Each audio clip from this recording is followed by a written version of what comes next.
Hey y'all, Flipper Fred here, and we have a fun one here today. So what you see in front of you are three cheap Temu knockoff knives. If you know your Spydercos, you will quickly recognize these as the Manix 2 lightweight editions.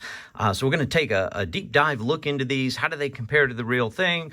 Are they just total crap, or hey, is there any redeeming qualities that these things have in them? But before we get started, please be sure to hit the subscribe and notification bell. It really helps guys like us really kind of get ourselves established and get more viewers. If you like this kind of content, please give us a thumbs up. That also helps us grow the channel. As always, there are links below in the description where you can find links to both the real and these fake knockoffs that I bought on Temu. All right, so let's dive in here. If this is your first time here, you really should know that I am not advocating going out and buying knockoff knives for all of the major brands. I realize this is a road to hell. I'm not an idiot here. But I also realize there's a whole lot of people out there like me who may never have $200 to $300 to go and spend on a pocket knife. It's just not in our world of possibilities. And so this gives people like us a chance to actually feel and hold one and touch it and see what it's all about. And is this something we would like? And maybe, just maybe, there's an opportunity somewhere down the road for us to, I don't know, get our family to all pitch in together at Christmas or a birthday and buy us a real one. So I certainly recognize that this is, in some ways stealing the intellectual property of Spyderco. I'm not entirely sure that the people who are interested in these knives and buying one of these $20 versions from Temu are probably really Spyderco's customers. And honestly, I think, and I know this for a fact, I have now used some of these to the point where it's actually convinced me, and I wouldn't have otherwise bought a real one, but now I'm going to buy a real one because of the experience I've had with some of these cheap knockoff versions. So it's actually made me a customer. I never really cared for Spyderco very much. They kind of have weird shapes and designs, and I always thought they just looked funny. And so it just never interested me, and I certainly never had the money to spend on a knife like that looked funny. But I'll tell you what, after having held these a few of these different versions of the cheap ones and carried them and actually used them in day-to-day, they've really grown on me. I now understand and acknowledge and realize why people like these knives, why they think these are, great knives to carry. So I'm starting to jump on the Spyderco bandwagon here. Let's take a quick look at some of the specs, how these versions compare to the real deal. Obviously, you can see I've got all the specs here. On the left side are the real knives from Spyderco and how the Temu versions line up. So you can see in terms of dimensions, sizes, and open length, blade length, closed length, blade thickness, handle thickness, which is 0.44. Should have had that in there better. All of those are identical. So these knives match the height and width of the original in perfect measurements. They're all full flat grinds. They all have the FRCP handle material. They've all done the handle material right. So this is, bidirectional is what they call it, which means if you push this way, you're going against the grain and there's a lot of traction. If you push this way on it, it's all like easy, smooth, soft. It's almost like ruffling feathers backwards, and it spirals out in both sides. So this direction has the traction on the back. This direction has the traction on the front. What that means is it really locks this blade into your hands and it's not going to slip out on you. So they nailed the grip quite nicely, actually, in here. We'll look at the difference in some of the blade finishes because I've got what amounts to basically two different versions here. So we'll take a look at that in just a second. But finishing up our specs, the blade steel. So these will come in a variety of different blade steels. I've seen Maximet, M4. They do have some S30Vs. This one, SPY 27. I did find one that had SPY 27, a real one. I think they might even have them in Magna Cut. So they probably have just about all of their steels available in some version of the Manix 2 that you can find somewhere. We'll take a look again at ours. The weights where we had a little bit of different in the different weights. So the original ones are somewhere around 2.9 to 3.0 ounces. Depends on which steel you're looking at. Ours came in a little bit light. So the lightest one I think was 2.1 ounces. And then we got up to 2.8, 2.89 as we go. So pretty darn close in terms of what I'm looking for as a test drive. Yeah, absolutely. These are more than close enough for me to know would I like to use the real thing in my life. Would I be willing to buy it? Does it fit? Does it feel good? Does it work?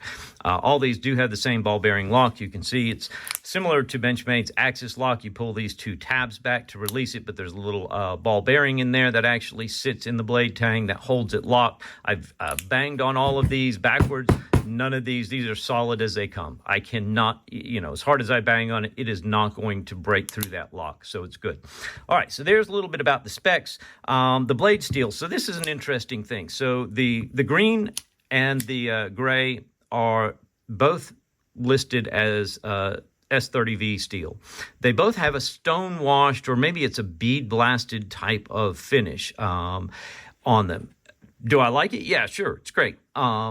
And I have seen real Spydercos with this same style of finish. However, if I look at the one that says it's in SPY 27, let me see if I can get a little reflection on those. You can see this is more of a satin finish. You can still see a little bit of the grind lines in there where they've ground them out, whereas the two on the left have that kind of bead blasted finish to them. Kind of like the this satin finish even a little bit better. I do like bead blasted stonewash type blades. Certainly a fan of that. You see this one's a little stiff. It just hasn't broken in. I haven't really used that. The others do quite nicely because I've used the black one a good bit already, just trying to test it out. So little slight differences. Do I think any of these are the real steel that you get? No, absolutely not. Never going to happen. You're not going to buy a knife for $20, which is what each of these cost, and get even S30V, let alone SPY 27. However, I will tell you this. When it comes to are these blades sharp, I realize cutting paper isn't exactly your life's long dream for a knife, but let me hold my paper correctly. You can see these knives are plenty sharp. Both knives, different steel. The S30Vs, plenty sharp. No problems there. Will it cut paper? Yay, it cuts paper. How about that? Yeehaw for that. We can cut paper with our knives. Actually, I'll tell you, it cuts cardboard very nicely too. Man, I'm an office warrior. I'm not out, bushcrafting and building, forest huts out of these things. I just want a good daily knife that opens packages, cuts down, breaks down cardboard boxes, maybe cuts some hot dog sticks out at the campsite. And all three of these work like a champ for that. How about the differences where these things differ? So I'm just going to use these two because, again, the green and the gray are identical. Here's something that I found very interesting. I thought this was a mistake, that the green and the gray have rivets instead of screws. You'll see that on neither side is a screw head. These are impossible to take apart. And I thought, okay, well, that's where the Chinese knockoffs have kind of diverted from the real ones. And then I did some research and discovered, nope, that actually happens on the real Spyderco Manix 2 knives as well. There are a series of these that do have these same rivets. I've seen videos of guys dremeling out the heads so they could replace them with screws. The black one does have proper screw heads all the way around, as well as on the back. So that's one that's really actually not that different. Another big difference you'll see is in the Spyderco logos. Let's take a look at those first. So if you look carefully and put these two logos side by side, you'll see they are different logos. They're different versions of the Spyder. However, again, in the real world, depending on where these knives were made, there are some differences in the real Spyderco Spyder logos. So it's hard to tell if these match up with some of the just different places, whether it's made in the US or in Taiwan. I don't know. You'll see a difference in the fonts as well. Spyderco, SPM, SPY 27 on here. Obviously a different size and placement than it is on the SPM 30Vs, or CPM 30Vs, sorry. Both of the CPM 30Vs look exactly the same in terms of the logo and the fonts. All three of them do say Golden, Colorado, USA Earth with a little maker's mark on them. This is probably a little closer to what it looks like on the real thing. But if you pull up pictures of these real knives online, you'll see that the fonts are a little bit different and the placement's a little bit different. The size is a little bit different. So that's one area that you can pretty easily determine the fakes ones from the real. They all do have the paperclip style pocket clips, which I actually love. They all ride on that smoothed out area right there where the logo goes, so that's easier on your pants pockets, doesn't tear things up enough. Springy, they are springy. They bounce back. They haven't deformed in me carrying them around. It's actually, perfect in my opinion. This is perfect. It could be a deep ride would be a little bit better, a little bit deeper of a ride. But again, if you know the real ones, you will know this is exactly how the real Spyderco knives are set up in terms of pocket clips. So that's not much of a difference either. The other big difference that I have found is with colors. So if you look up the gray and the green online, you'll see the gray is a lighter shade of gray actually than this. And again, that's kind of hard to tell because it depends on the lighting and where they took the pictures. Different lighting will obviously make colors look a little bit different. But I looked at several different pictures from several different websites for these colors to make sure I was seeing what I think I'm seeing.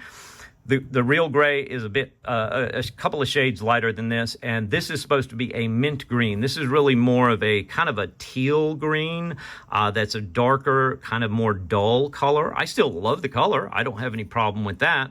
But the real ones are what they actually call mint green. So it's going to be a lighter shade of green, think like mint chocolate chip, kind of bright green mint. So this certainly doesn't meet that standard in terms of the handle colors. There's another way you can identify these as knockoffs. In terms of fit and finish, I mean, they've really done a good job. They've matched the specs exactly. The knife itself, I'm not trying to do a real Manix 2 review, but obviously the Manix 2 is one of the more popular knives that Spyderco makes. They make it in just about every steel imaginable. They make it in just a wide variety of different handle colors. You can obviously get the harder G10 on the Manix, but these are all the lightweight versions, which I like. I just wanted a lighter weight one to carry around. But there's no play left, right, up, down on any of these blades, which is kind of shocking. Given where it came from and how much it cost. The blades you will see on at least two of the three of these, on my black and on my gray, the blades are centered. I know that it's kind of not coming through quite as well on here. And actually, now that I played with this a little bit, the black one has moved a little bit towards the pocket clip. I will tell you, I have played with that, trying to adjust it. You can adjust that out, just adjusting the two pivot screws on either side.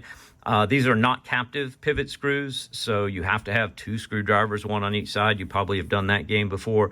The green is actually a little bit to the clip side as well. But again, I have been able to adjust all these to get them perfectly centered with just a little bit of screw adjustment there.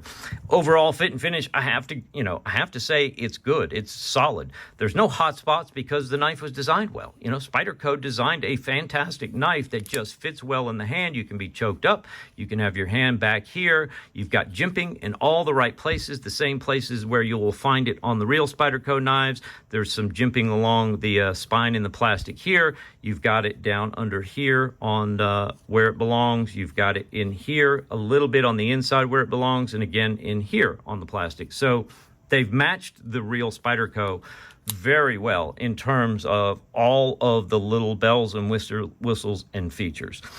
I've already talked about the pocket clip. Carries great. Would love to see a deep ride pocket clip. I'm pretty sure there are aftermarket ones. If I wanted to buy an aftermarket clip for a $20 knife, I'm sure I could easily do that and it would work great. Would I recommend these knives? So this is a tough one. I'm back to, I hate the fact that people are allowed to knock off real American companies' products. And here I am holding one in my hand and showing it to you. I'm not going to be so bold as to say I only bought this just so I could show it to people on YouTube. I bought it really because I wanted to hold the knife. I wanted to try it. I never would have thought about breaking out $200 or $300 to buy one of these knives myself. Certainly not without having at least held it, tested it, tried it out, used it in the real world, carried it in my pocket for a while, and, lived with the knife. Now, after having done that for a few weeks here, I can tell you, yeah, where I would never have likely thought about buying one of these before, I absolutely would think about buying one of these. I mean, they're as popular as they are for a reason. They were designed really well. Spyderco does a great job on their steels. I know this is not a Spyderco steel. I know it's going to get very dull very quickly and take a lot of probably maintenance and sharpening, but I can sharpen knives. That's not a big deal for me. This gives me an opportunity to really test drive this knife in a way that I never could do just by looking at one in the store. So in that regard, if that's what you're interested in, and I don't try to fool my friends into thinking I'm just rich and can afford to buy a whole bunch of Spyderco expensive knives. I can't. They know better, and that's the first thing I tell them. If I bring this out and show it to someone, everybody knows instantly, yeah, I'm just too old for those kind of silly reindeer games. So I'm not trying to fool anybody. I'm really just trying to see how it feels in my hands. And if that's your goal, then I think these are worth buying at $20 plus $3 shipping on Temu, just to try it out, knowing steel is not going to be great. And, you know, maybe the action is not going to be probably what you would find. Although I got to tell you, this one has broken in beautifully and is just as good. I can't imagine how the real one would have any better action. Again, locked up solid as a drum here, no issues. If that's what your goal is, you just want to try one of these things out. You don't want to spend a lot of money. You want to see if you like the design, the style, if it suits your purpose, if it's big enough or small enough for you to carry every day. That's the other thing I haven't really done here. Let's take a little size comparison. I'm sure there's plenty of other people out there in the world who have done size comparisons. Here's a 𝗗𝗏𝗧𝗟𝗏. The 𝗗𝗏𝗧𝗟𝗏 is actually listed as the exact same overall length as the Manix 2. Here's the PM3 lightweight. You can see this is obviously a little bit shorter, maybe a more pocket-friendly. Obviously, both of these have the compression locks on the back side. Here's one more you can compare it to. Most people in the world probably have, if you're interested in knives, a Benchmade bug out. You can see it's just slightly bigger than the Benchmade bug out, certainly taller in terms of height. It's going to carry as thicker in your pocket, obviously going to be heavier, especially than, you know, the 1.8 ounce of the Benchmade bug out, but similar axis style lock. So again, I think if you know what you're getting, you understand these are not real, you understand you're not getting a good quality steel, you just want to hold one in your hand and try it out for a little while and see if it suits you, see if it's worth saving your pennies for, yep, I would recommend that you get these. Again, they're tricky to buy. The vendors come on and off Temu. They change their names. I think they might be getting in trouble. So, you know, one vendor who's got them today doesn't have them tomorrow, but a new vendor with a new name has popped up with these things.